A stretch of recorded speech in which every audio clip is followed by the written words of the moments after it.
Hello mga palangga!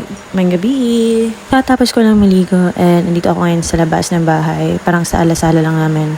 Tapos, ayan, umupo lang ako dyan. Nagmuni-muni kasi nakaka-relax naman talaga pag andito ka sa probinsya. And napaisip tuloy ako dyan kung ano pa yung next gagawin ko para sa maliit kong negosyo. Char. Hindi, meron kasi akong binibenta na chili garlic. Kaya yung sa harap ng flowers. Tapos, napaisip ko kung ano pa yung next na ibibenta ko. So, pag andito ka talaga sa probinsya, parang marami kang iniisip. I mean, parang nakakaisip ka ng mga ano-ano dyan. Kasi sobrang tahimik, mga ano lang yung naririnig mo. Tapos, dahil naboboard ako, wala akong ginagawa. So, magwalis-walis na lang ako.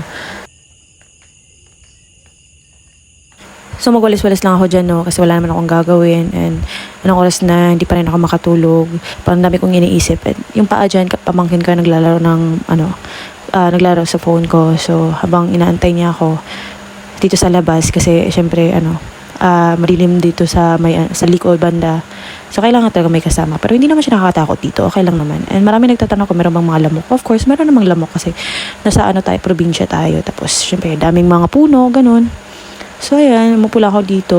Tapos, matutulog na after pagkatapos ko manuklay kasi anong oras na rin. Yun lang, napaisip lang ako. Hindi ko pa natapos itong bahay. Tutour ko kayo next time. And meron nagtatanong kung meron bang lamok. O naman, merong lamok kasi nasa probinsya naman tayo. Ayan, marami talagang lamok. Hindi talaga may iwasan na walang lamok. Pati nga mga langga meron din. So, yun lang. Good night, mga palangga.